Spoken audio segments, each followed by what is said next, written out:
Surat national highway પર અકસ્માત સર્જાયો। ચાલકે સ્ટીયરિંગ પરથી કાબુ ગુમાવતા અકસ્માતની ઘટના બની। બસ હાઈવે પરથી સાઈડમાં ઉતરી જતા પાણીના નિકાલની કોતરમાં ખાબકી હતી। આ બસમાં 30 થી 35 મુસાફરો સવાર હતા, જેમાં 15 થી 20 મુસાફરોને સામાન્ય ઈજા પહોંચી છે, જ્યારે 2 લોકો ગંભીર રીતે ઘાયલ થયા। બસનો કેબિનનો ભાગ પડીકું વળી ગયો। ક્રેનની મદદથી કેબિન ઊંચું કરીને મુસાફરોને બહાર કાઢવામાં આવ્યા। Kusamba police, traffic police, NHAI અને ફાયરની ટીમો સ્થળ પર દોડી આવી। ઈજાગ્રસ્તોને નજીકની હોસ્પિટલમાં ખસેડવામાં આવ્યા। આ બસ રાજસ્થાનથી નાસિક જઈ રહી હોવાનું જાણવા મળ્યું છે। 15 થી 20 મુસાફરો જેમને સામાન્ય ઈજા પહોંચી છે, જો કે 2 વ્યક્તિ એવા છે જે ગંભીર રીતે ઘવાયા છે અને તેમને સારવાર માટે તાત્કાલિક હોસ્પિટલમાં ખસેડવામાં આવ્યા છે। હું હાલ રજા ઉપર હતો, ગામથી આવી રહ્યો હતો ત્યારે રસ્તામાં મેં જોયું કે આ લક્ઝરીને આવી ત્યારે એક્સિડન્ટ થયું અને રોડની સાઈડમાં ઉતરી ગઈ અને પબ્લિકની બૂમાબૂમ જોઈ એટલે મારી ફરજમાં આવતો હતો ફાયર ઓફિસર તરીકે, સબ ફાયર ઓફિસર તરીકે કે પબ્લિકને મદદ કરવી જોઈએ, એટલા માટે મેં ગાડી સાઈડમાં લગાવી અને પછી હું તેમની પબ્લિકની સાથે મદદમાં ગયો। 30 થી 35 માણસો હતા અંદર, એમાં 10 થી 15 માણસોને વધારે વાગેલું હતું, બધાને સેફટી મુજબ કાઢ્યા। પહેલા 108 ને ફોન કર્યો, પછી 1033 પર ફોન કરીને 108 ને બોલાવી। કેટલા લોકો ફસાયેલા હતા અને કેવી ઈજાઓ? 35 થી 40 લોકો ફસાયેલા હતા। કોઈના હાથ ભાગી ગયા હતા, કોઈના પગ તૂટી ગયા હતા, કોઈના માથામાં વાગ્યું હતું, કોઈના મોઢામાં વાગ્યું હતું, કોઈની કમર ભાગી ગઈ હતી। બહુ બધા લોકો ફસાયેલા હતા। છેલ્લે 2 જણ તો આગળ ફસાયેલા હતા, બંનેના પગ તૂટી ગયા હતા। અમને 5 વાગ્યાની આસપાસ કોલ મળેલો અને અમે હાલ ઘટના સ્થળે આવેલા છે। શું ઘટના છે? ઘટના સ્થળે આવીને જોયું તો 2 માણસ ડ્રાઈવરના ક્લીનર સાઈડ પર દબાયેલા હતા, એને 2 માણસને બહાર કાઢેલા। અમદાવાદ આરટીઓ કચેરી પર સવારથી કતાર જોવા મળી છે। આરટીઓ કચેરીના બીજા માળ સુધી લોકોની કતાર। ડિટેન વાહનો છોડાવવા અરજદારો કતારમાં ઊભા છે। પોલીસે મોડી રાત્રે કોમ્બિંગ કર્યું હતું। આરટીઓ કચેરી ખુલે તે પહેલા જ લોકોની કતારો લાગી છે।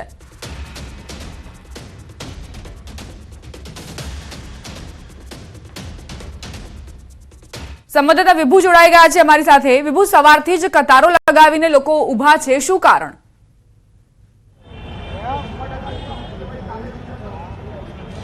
દીપા, ટ્રાફિક પોલીસ દ્વારા છે નબીરાઓને પકડવા માટે ચેકિંગ હાથ ધરવામાં આવ્યું હતું, પરંતુ અહીં સામાન્ય માણસો ફસાઈ ગયા છે। આપ જોઈ શકો છો કે આ આરટીઓ છે અમદાવાદ, અને તેના ઉપરથી આપ જોઈ શકો છો કે ઉપરથી લઈ અને નીચે સુધી લાંબી કતારો છે તે જોવા મળી રહી છે।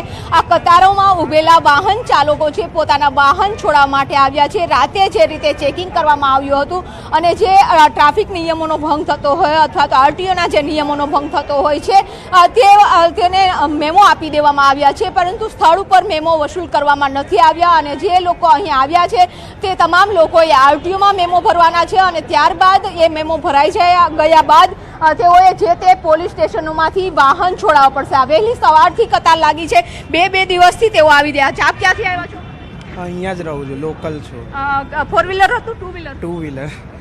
શું નિયમોનો ભંગ કર્યો કે જે તમને દંડ? કશું જ નહીં, હેલ્મેટ હતું, બધા પેપર્સ પ્રોપર છે, આરસી, પીયુસી, લાઇસન્સ, ઇન્સ્યોરન્સ, બસ ખાલી લાઉડ એક્ઝોસ્ટ મોડિફિકેશન્સ થોડા કરેલા છે, તે લોકોને બાનું મળી ગયું। ઇવન એ ફિલ્ડ બી ફોર્મમાં લખેલી નથી, એ લોકોએ મેન્યુઅલી એ ફિલ્ડ લખી કે ભાઈ આવું છે એમાં, એટલે જે લિસ્ટેડ જે ફિલ્ડ્સ હોય ને કે ભાઈ આટલા ગુના છે, એમાંથી એકેય ગુનો મેં નહીં કર્યો, એ લોકોએ જાતે લખ્યો કે ભાઈ આનામાં આવું। કેટલા વાગે તમે આવ્યા છો અત્યારે અહીંયા? કલાક પહેલા, અરાઉન્ડ 9:30।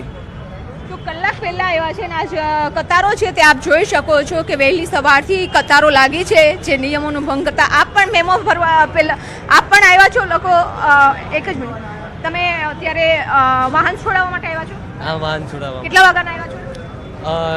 8 વાગ્યાના। શું નિયમ ભંગ કર્યો હતો મેમો આપનો? લાયસન્સ નહોતો। અચ્છા, લાયસન્સ વગરની ગાડી ચલાવતા હતા? તમે ચલાવતા હતા કે બીજા કોઈ ચલાવતા? હું જ ચલાવતો હતો। તો અત્યારે મેમો ભરવા માટે કેટલા વાગ્યાથી ઊભા છો? 8:30 વાગ્યાથી। તો લાયસન્સ વગર પણ ગાડી ચલાવવી એક ગુનો છે અને તેને ગુના અંતર્ગત જ અત્યારે આપ જોઈ શકો છો કે લાંબી કતારો છે તે લાગી છે અને જે લોકો છે મેમો ભરવા માટે આવી ગયા છે, એટલે કે ઉપરથી લઈ નીચે સુધી આ તમામ લોકોએ છે તે મેમો આપીને જ તે છોડાવી શકશે। અત્યારે જે લોકો 10 વાગે કચેરી ખુલે એ પહેલાં જ જે મેમો ભરવા માટે આવી ગયા છે। લોકોનું કહેવું છે કે 2 દિવસથી આવ્યા। આપ ક્યાંથી આવ્યા છો? ગાડી છોડવાનો આવે છે। ફોર વ્હીલર છે ટુ વ્હીલર? ટુ વ્હીલર છે. શું નિયમનો ભંગ કર્યો હતો? અમને પરસું કર્યું છે. પરસું બતાવો મેમો. તો આ મેમો છે અને તેમને આરટીઓમાં પહેલાં બતાવવાનો રહેશે, તમામ ડોક્યુમેન્ટ મેમો ભરવાનો રહેશે અને ત્યારબાદ જ વાહન છોડાવશે. એટલે કે વહેલી સવારથી જે કતારો લાગી છે, લોકોએ પોતાના ઓફિસ જવું હોય છે અને તેને લઈને જ અત્યારે મેમો ગાડી છોડાવવા માટે જે વાહનો છે તે છોડાવવા માટે અહીંયા આવી રહ્યા છે. દીપક, તમામ લોકો છે કે જે રાતે ચેકિંગ દરમિયાન તેઓની જે વાહન છે તે ડિટેન કરવામાં આવ્યું હતું. આપ ક્યાંથી આવ્યા છો? વિજલપુર. શું નિયમોનો ભંગ કર્યો હતો? નિયમોનો ભંગ કંઈ નહોતો કર્યો મેડમ. હેલ્મેટ પહેરેલું હતું, હેલ્મેટ કાઢીને બાઇકમાં રાખ્યું, તો એવું કહે છે કે તમે હેલ્મેટ નથી પહેર્યું, તમારે દંડ ભરવાનો. ફરજિયાતપણે એ લોકોએ આરટીઓનો મેમો બનાવીને આપ્યો. મારી એક પણ વાત સાંભળી નથી. મારા બધા document, RC book, licence, insurance બધું જ મેં એમને બતાવેલું હતું, છતાં પણ એમણે મારો મેમો બનાવેલો છે. આજે અમે ટેક્સ ભરીએ છીએ, એમાંથી એ લોકોને પગાર મળે છે, છતાં બી એ લોકો અમને હેરાન કરે છે, નાના માણસોને. કેટલા વાગે આવ્યા છો? હું સવારે 9 વાગ્યાનો આવેલો છું અહીંયા. આપ ક્યાંથી આવ્યા છો? એસવી સ્ક્વેર ન્યૂ રાણી. શું નિયમ ભંગ કર્યો હતો? મતલબ લાઇસન્સ લાયસન્સ ન હોવું અને ગાડી ચલાવવી એ પણ ગુનો છે. હા, એ તો લાયસન્સ તમારી પાસે કઢવેલું છે કે નથી કઢાવ્યું? એટલે કાઢેલું છે પણ મારું ઓલું મતલબ સેકન્ડ પાર્ટનું લાઇસન્સ છે ને હજી હવે નીકળશે. આપ ક્યાંથી આવ્યા છો? સાબરમતી. મેમો કાઢવા માટે આવ્યા છો? કેટલા વાગ્યાથી આવ્યા છો? લગભગ 6 વાગ્યા. 6 વાગ્યાથી લાઈનમાં ઊભા છો. શું નિયમ ભંગ કર્યો હતો? લાઇસન્સ લાયસન્સ વગર કે શા માટે ગાડી? દંડ તો ભરવો પડે, પણ એક સજેશન છે, આ ડિજિટલ મીડિયા જો આને કહેવાતું હોય તો પછી આ ખોટું, આટલી બધી લાઈન ના હોવી જોઈએ. ડિજિટલનો મતલબ શું થાય કે ઓનલાઈન તમે ભરી શકો.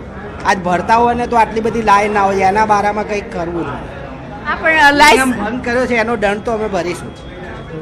નિયમ ભંગ કર્યો છે એટલે ખાલી ફોકટ હાજર દંડ નથી લેતા. અમે તૈયાર હતા ત્યાં ભરવા માટે, વાંક નતો તો બી તૈયાર હતા, છતાં બી એ લોકો હાજર દંડ નથી લેતા ને હેરાન કરે છે ખાલી ફોકટ અહીંયા સુધી.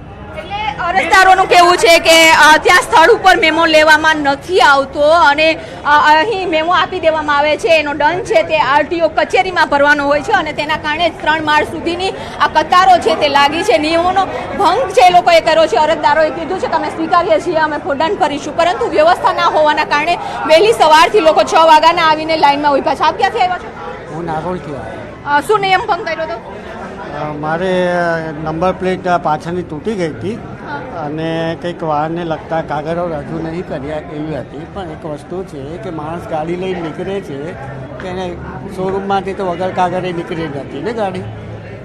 કોઈ એક જગ્યાએ એફઆઈઆર તો છે નહીં કે તમારી જોડે કે ભાઈ આ ગાડી ચોરાઈ ગયેલી છે. તો આ બધા કાગળિયા સવારના 4 વાગ્યાથી માણસ ઊભો છે. 160 ટોકન આપવાનું, તમે જોઈ લો આ 60 થઈ ગયા માણસ, તો બાકીના 2 દિવસ. પછી પર ડેના 60 એમનું પર દિવસના પેલો ચાર્જ લે, જે અમે જગ્યા રાખી છે, એક દિવસના કે ભાડું લે છે જે જગ્યા પર રાખી છે. તો અત્યારે અરજદારોનું કહેવું છે કે 60 ટોકન આપવામાં આવે છે અને 60 ટોકન આપ્યા બાદ તેઓ જે ડોક્યુમેન્ટ છે, દંડ છે તે ભરીને પોતાના વાહન છે તે છોડાવી શકે છે. પરંતુ આ લાંબી કતારો લાગી છે. એક જ નાઇટમાં જે 3000 વાહનોનું ડિટેન કરવામાં આવ્યા છે અને હવે આ તમામ લોકો વહેલી સવારથી જ ઉઠીને આપ જોઈ શકો છો કે અંદરના કચેરીના પણ આપના દ્રશ્યો બતાવી દઈશ કે હજી અમે કચેરી સુધી પહોંચ્યા નથી, પરંતુ વહેલી સવારથી લોકો છે તે અત્યારે અરજદારો અત્યારે આવ્યા છે. આપ ક્યાંથી આવ્યા છો? હું અસારવાથી આવ્યો છું. શું દંડ નિયમ ભંગ કર્યો હતો? મારી જોડે બધા કાગળિયા હતા તો બી મારી પાર્કિંગમાંથી ગાડી લઈ લીધી છે. કયા પાર્કિંગમાં પડી? અમારા સોસાયટીના ગેટની આગળ મારી જોડે બધા કાગળ હતા. તો મેમો સ્થળ ઉપર લીધો છે? ના આપ્યો કે ગાડી આરટીઓમાં છોડાવજો. તો આરટીઓમાં ગાડી છોડાવજો. લોકોનો આક્ષેપ છે કે પાર્કિંગમાં ગાડી પડી હતી અને ગાડી લઈ લીધી છે. અત્યારે આ કતાર છે તે હવે કચેરી સુધી જોઈ શકો છો. હજી કચેરી ખુલવાનો ટાઈમ નથી, પરંતુ અરજદારો છે તે અહીં આવી ગયા છે. અધિકારીઓ છે તે હવે કેવી પ્રકારની વ્યવસ્થા કરે, કારણ કે આરટીઓ પાસે પણ એટલું મેન પાવર નથી કે જે તમામ લોકો અહીં આવ્યા છે તે લોકોને તાત્કાલિક તેઓનો દંડ વસૂલ કરી અને ગાડી આપી શકે. આપ કેટલા વાગ્યાથી આવ્યા છો? 7 વાગે આવ્યા છો. શું દંડ તમે નિયમ ભંગ કર્યો કે જેના કારણે તમને દંડ આપવામાં આવ્યો? હેલ્મેટ માટે. હેલ્મેટ નહોતું પહેર્યું?